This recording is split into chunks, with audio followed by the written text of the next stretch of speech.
charge for tickets. So that's, a choice we made, and it's a sliding scale, and we invite coalition partners at no cost. But yeah, just wanted to add that that's what we do. So I have one chapter member who couldn't be with us tonight, but who held a successful home seder. She just emailed 3 do's for home seder. So I just thought I would read them for folks who are on the call for that reason. So she wrote, if you are using the seder to move people politically, invite people who are already down with the cause, who are very outgoing, and seat them next to family or friends who you are hoping to move. So strategic placement of people. This is also on food. Her suggestion for food was serve a baked sweet potato bar and ask people to bring different toppings as their contribution to the meal. Satisfies many dietary restrictions with very little work for the host. This could also be tailored to various types of potluck. And then this one, which I think could work for a public seder or a home seder, is cover the seder table in butcher paper and have crayons and washable paint on the table so everyone can draw their vision of freedom when they get bored of listening to people read out loud. And we have talked, though haven't actually done this yet in our public seders, about some sort of art component, and we certainly have been deep in conversation this year about making sure that Passover feels like it's a visioning for the, quote unquote promised land, and celebratory of victories, and also seeing how long we have to get there. Just a lot of really focused on visioning. So I think that's a really cool idea, though I haven't actually seen it in practice. So those are from Rachel Lee. I think if you have questions about those, I could put you in touch. Thank you. Again, all that's typed out. I added even more things that these folks shared with us. Some of the questions on the side were answered, but I'm going to read them out loud, especially for the people that are on the phone, and then feel free to jump in, everyone, with responses and also with more questions. Where did I put them? So does anyone use the JVP Haggadah? Parts of it. Mm-hmm. Yeah, I was going to say that. We've used it's a great tool for planning. I find that the pieces of it really work, and it depends on on exactly what you're doing at your seder that year. But usually there are lots of different possible options for Haggadahs, and pieces of each can work great. Yeah, we use the bones of it as well as someone else wrote, and then different portions. Yeah, I think Sarah wrote. Yeah, it was one of my favorite projects last year. I happened to have ample time to sit and go through. I had 7 or 8 Haggadot that I just got to read through, and it was really fun to sift through it and not just get to pick what I want, what I thought would make sense with the people that I imagined would be there. But also to understand sort of why certain pieces of writing had been included in some Haggadot and not in others. It was really fun to notice the patterns. It was a great project.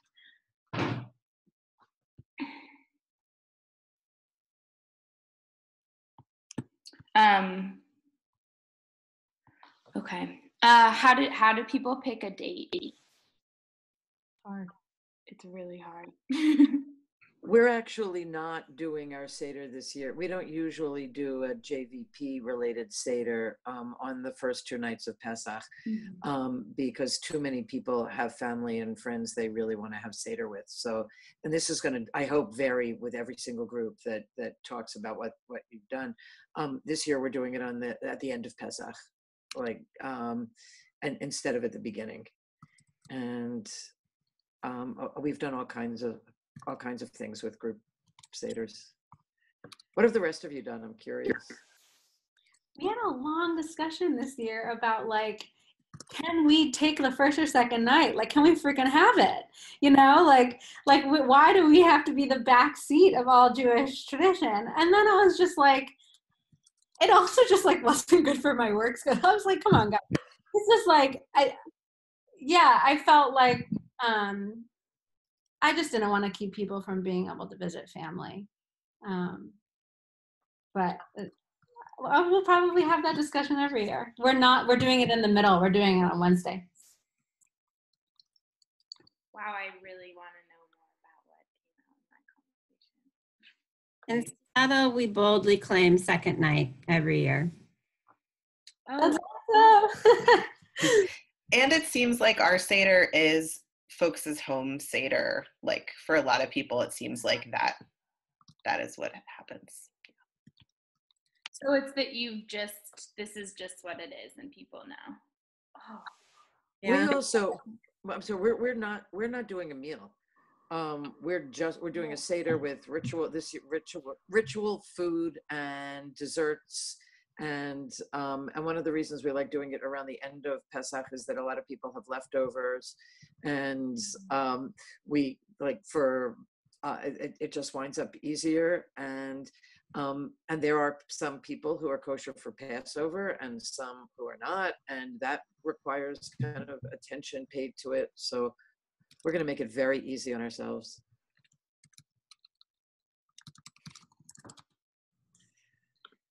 Randy, did you want to say something?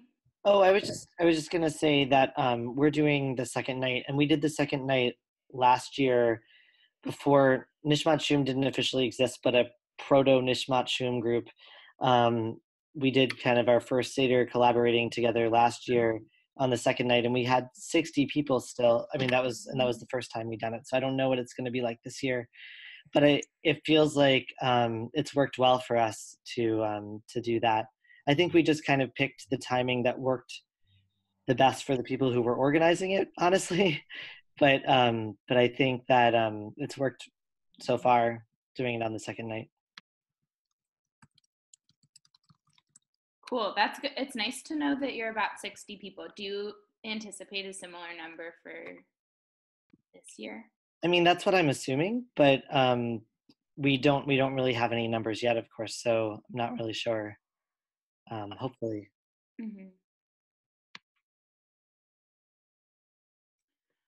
Jill or Saul, did you all have anything you wanted to share or add?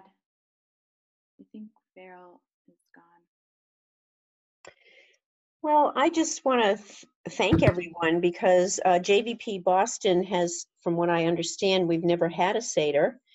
And it is, I just really know that it will be very powerful and it will be a wonderful way to bring people in.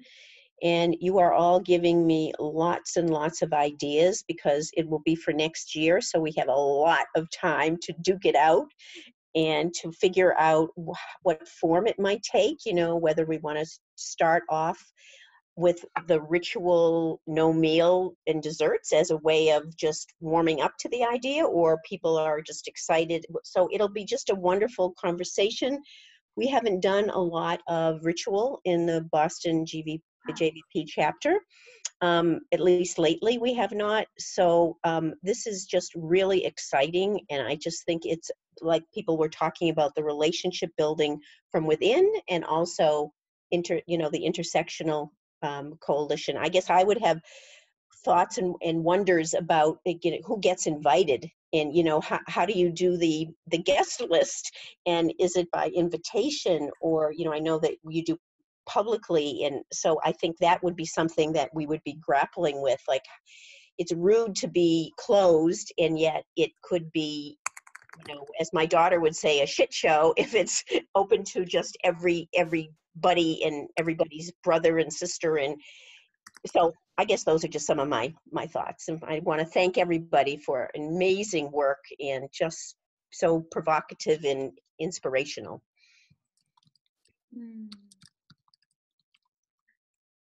Does anyone want to speak to that aspect of like, Hannah and I had a long discussions about it last year. How do you make it not be a shit show? Like, how do you make sure that there are enough seats, and how do we? I loved the idea of having a logistics team and that was cool. really cool. I would love to do that.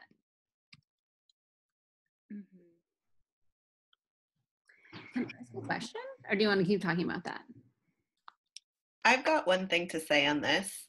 I would say that in Seattle, the space that we use most years, it's like not the most beautiful. And there are times where, like, if 100 people didn't come, it might feel kind of empty.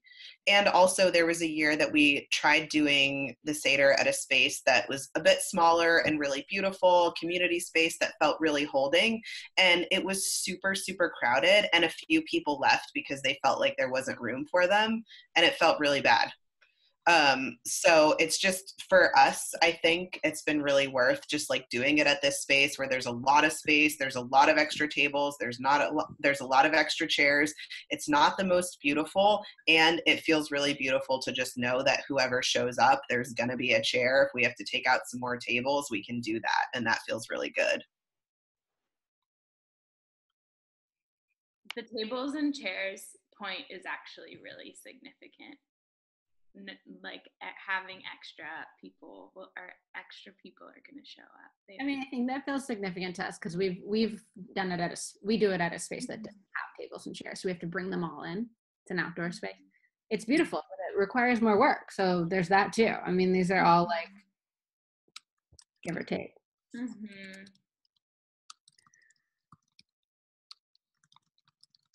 Yeah. You don't get all the chairs. You gotta like. People can't stay. Yeah. One more question that was in the chat. How long? And then I see Sarah and Randy put more. How long are people's seders? What's the aim? I suppose.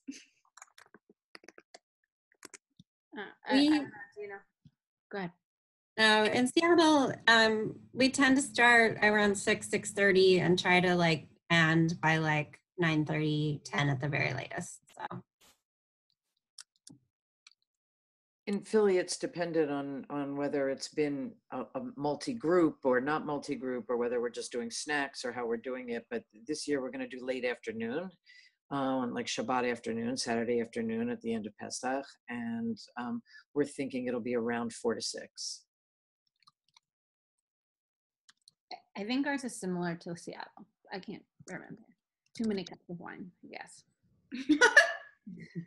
But I think it's like 3 or 4 hours. Cool.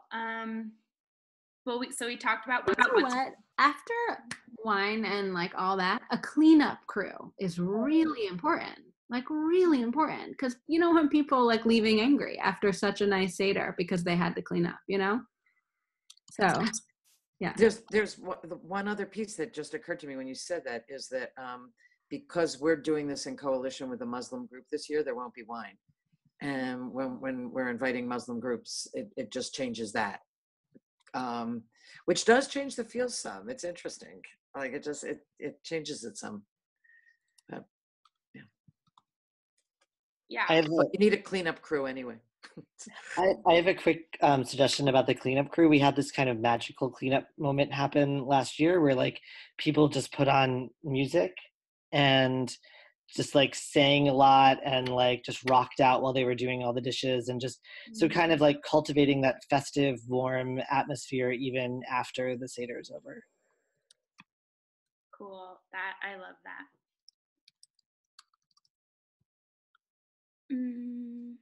Let's see. Do people usually have people at different tables? How do you make that work? We had people in a giant rectangle last year. So what's the table setup? What are people's table setups? The last Seder we did was not actually JVP. It was with an immigrant rights group and the Havurah and some others. And what we did was have small round tables with about 8 people at each, because we wanted to have individual conversations. And we wanted, like, for each question that we asked of the 4 questions, we wanted people to really be able to talk to each other. And this year, I don't know yet. So.